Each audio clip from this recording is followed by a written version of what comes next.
अंबर भाई जिंदाबाद। मेरे से पहले आदरणीय योगेश दादा जी।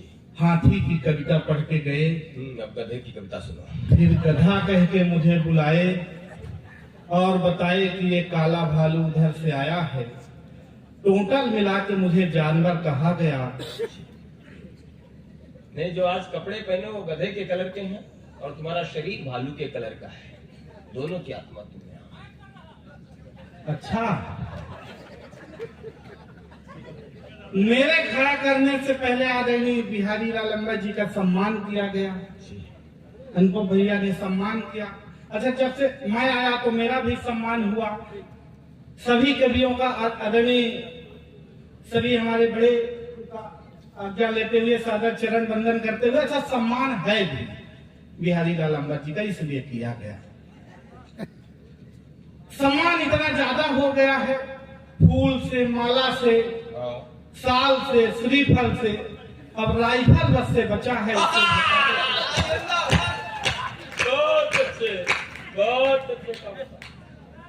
इतना ज्यादा सम्मान हो गया है, अब कोई सम्मान की जरूरत नहीं है। जो पंक्तियां ले जानी होगी घर आपको, आदरणीय योगेश दादा की ले जाइएगा, आदरणीय अमना दादा की ले जाइएगा, कुंवर जावेद दादा की ले जाइएगा। मेरी ले जाने लायक नहीं है, इसलिए यही छोड़ दीजिएगा सुन करके। बहुत देर तक दिमाग लगाने की जरूरत है ही नहीं है मेरे पिता। अब मेरा सम्मान देखिए, 5 मिनट और आनंद लीजिए और यही कविता को छोड़ देनी है सुन के। योगेश दादा इस मंच को जिस ऊंचाई तक ले गए हैं, अब मैं उससे और ऊंचाई तक नहीं ले जा सकता हूँ, इसलिए जहां से वो ले गए हैं उतनी ही ऊंचाई पर ले जाऊंगा। इसीलिए नीरज भैया ने खड़ा कर दिया गया कि ले जाओ बेटा। अब मेरा सम्मान देखिए और 5 मिनट के लिए स्टार्ट हो जाइए। जैसा कि बताया कि मैं सफेद शेरों की धरती से आया हूँ। फोटो मेरी आ रही है, बढ़िया नंबर है। नहीं, इसीलिए सफेद पहन करके जाता हूँ। एक बार आदरणीय अनुपम भैया धोखे से काला पहन के चला गया तो लोगों को पता नहीं चल पा रहा था कहाँ से आदमी या कांच का पड़ा। हाँ, इसलिए मैं नहीं जाता हूँ।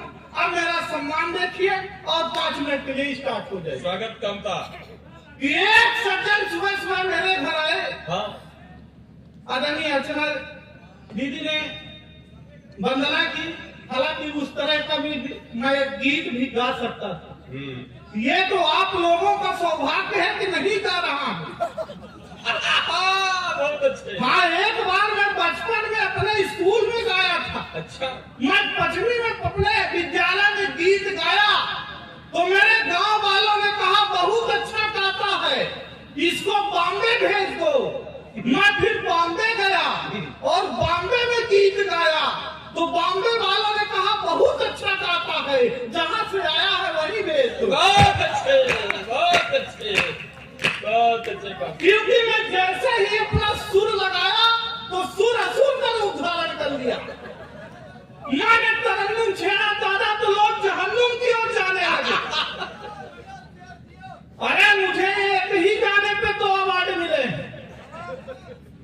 हाँ, एक छोटा अवार्ड मुझे गाना शुरू करने के लिए और बड़ा अवार्ड गाना बंद करने के लिए। इसलिए मैं यहाँ धन्यवाद। ऐसे ही बीच बीच में माला चढ़ाते जाइएगा। हाँ, माला चढ़ता रहेगा तो अच्छा लगेगा। अब मेरा सम्मान देखिए और आनंद लीजिए। एक दिन सुबह सुबह एक सज्जन मेरे घर आए, दरवाजा खटखटाए। दरवाजा खोलते हुए मैंने पूछा फरमाइए। वो हमारे हाथ में चना दे के बोले पहले खाइए। मैं चना खाते हुए ही पूछा सुबह सुबह कहाँ से आ रहे हैं और ये बताइए चना क्यों खिला रहे हैं। वो बोले आज शनिवार है। मैंने कहा शनिवार हो, बुधवार हो, रविवार हो और आप चना क्यों खिला रहे हैं। वो बोले यही तो बता रहे हैं कि एक पंडित जी ने मुझसे कहा था कि शनिवार के दिन किसी काले कुत्ते को चना खिलाइए। अरे वाह। शनिवार के दिन किसी काले कुत्ते को चना खिलाइए और काला कुत्ता मेरे खत्म है, आप खा लीजिए, आप क्या काले कुत्ते से। बहुत अच्छे माखन। और मेरा सम्मान देखिए, अभी तो एक सज्जन आए थे, अब 2 आए। वो हमारे घर आते ही बोले कि माखन भाई आप खाली है क्या? हम बोले बिल्कुल खाली है, बताइए। वो बोले आज दशहरा है। मैंने कहा दशहरा है तो क्या हुआ, और आप बताइए क्या काम है? वो बोले मेरा रावण भीग गया है, आप खाली होते तो चल देते। तो दूसरा बोला इसे क्या जलाओगे, ये तो पहले से चला है। और मेरा सम्मान देखिए, मैं जहां रहता हूं ज्यादा, मेरे मकान मालिक है शर्मा जी।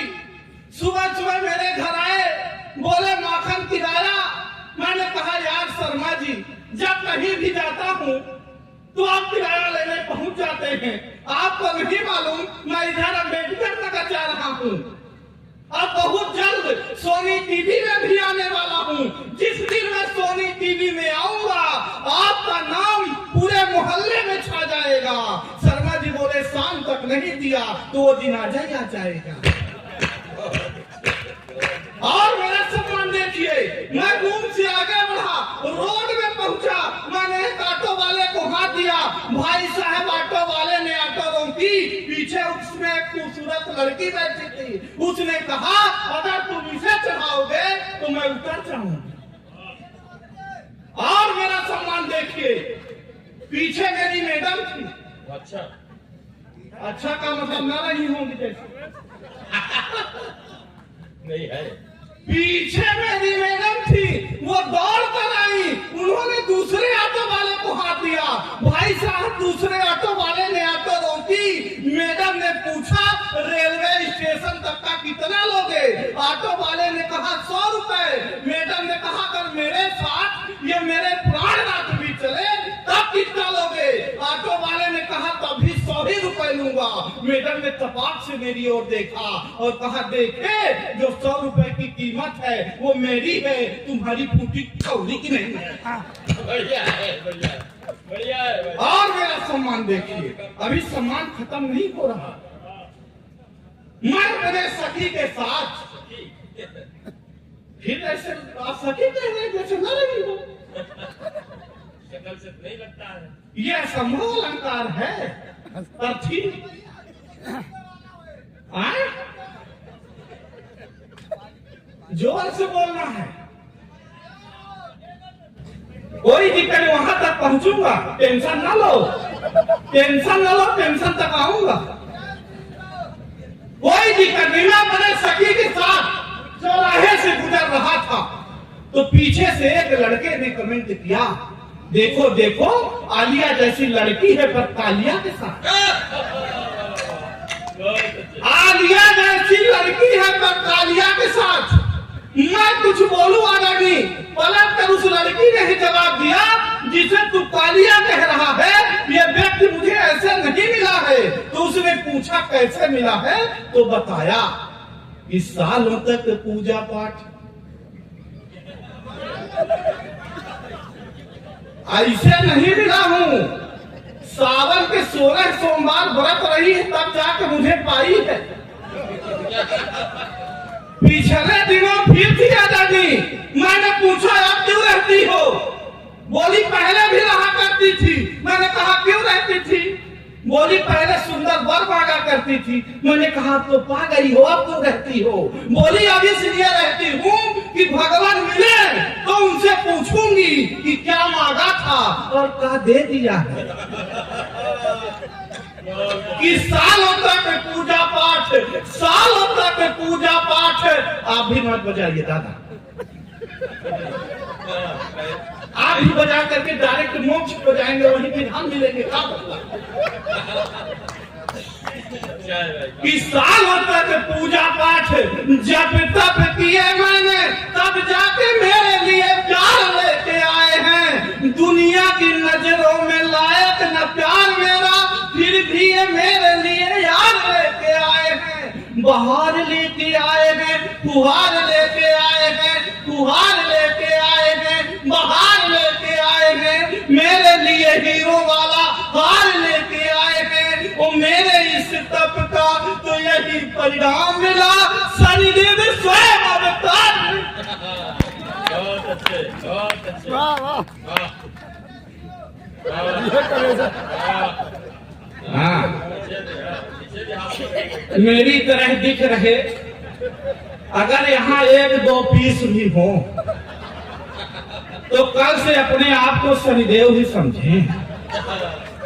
हाँ, नहीं हंसने की बात नहीं है, तेल चढ़ जाएगा पर हल्दी नहीं लग पाएगी।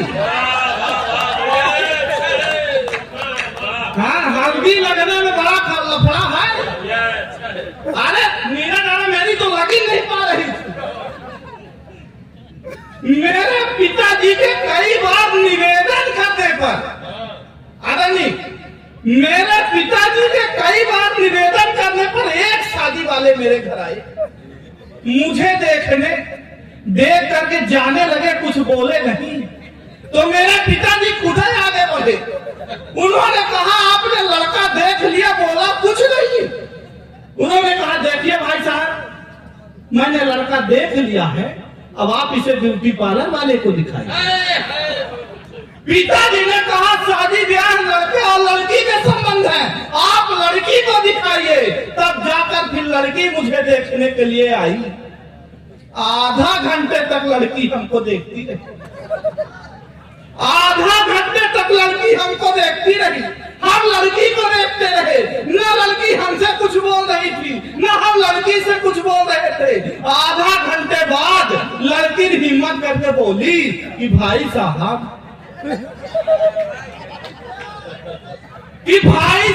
लड़का आता ही है, कि भाई साहब लड़का आता ही है। मैंने भी कहा जी बहन जी हम ही हैं।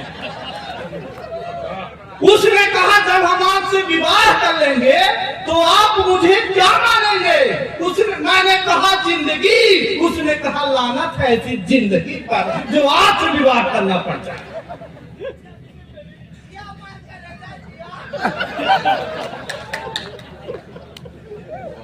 कसम से कह रहा हूँ, बब्बा से पहले तुम्हें मोक्ष होगा।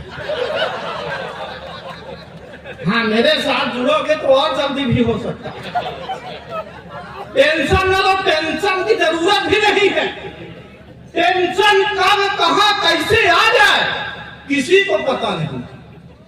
अच्छा, अदैनी टेंशन आता कैसे है ये मैं बताऊंगा। मैं मस्त मौला आदमी एक दिन रास्ते से जा रहा था, तो एक खूबसूरत लड़की ने मुझ जैसे खूबसूरत आदमी से लिफ्ट मांगा। मेरे लिए तो यही टेंशन की बात थी कि मुझ जैसे आदमी से किसी लड़की ने लिफ्ट मांगा, पर मैं बहुत अच्छा आदमी, मैंने उसे लिफ्ट दिया। भाई साहब कुछ दूर जाने के बाद उसे चक्कर आने लगे, मुझे और टेंशन हो गई। मैं उसे सीधे हॉस्पिटल लेकर पहुंचा। 10 मिनट बाद डॉक्टर आया, बोला बधाई हो भाई, आप बाप बनने वाले हो। बोला बधाई हो भाई, आप बाप बनने वाले हो। मुझे और टेंशन हो गई। मैंने कहा कदापि नहीं, होने वाले बच्चे का बाप मैं नहीं हूँ। तभी वो लड़की आ गई, बोली नहीं यही है तो और टेंशन। भाई साहब मेरा मेडिकल चेकअप कराया गया, अब रिपोर्ट ये आई, मैं तो कभी बाप नहीं बन सकता हूँ। टेंशन। अरे फिर मुझे ख्याल आया कि घर में मेरे 2 बच्चे, वो किसके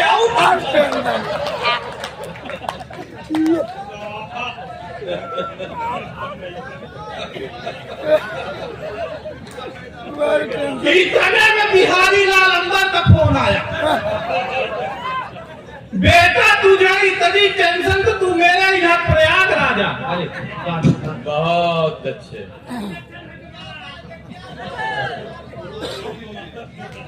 हाँ, इतने में बिहारी लाल अंबर का फोन आया, बोले बेटा तुझे इतनी टेंशन तो तू मेरे इधर आ। मैं इनके घर पहुंचने ही वाला था कि एक छोटे से बच्चे से पूछ लिया, बिहारी लाल अंबर का घर जानते हो? बोला हाँ, यही बगल वाला, जहाँ से मियाँ बीवी की लड़ने की आवाज आ रही। मैंने पूछा तुम उन्हीं के बेटे हो? बोला हाँ, इसी बात पे तो अंदर झगड़ा चल रहा है। टेंशन से मरता नहीं हो।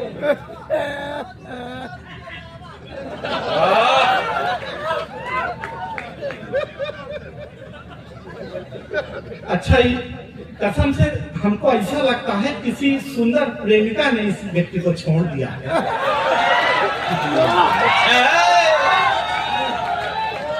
इसलिए ये तड़फड़ाया हुआ व्यक्ति हमारे पीछे पड़ा है।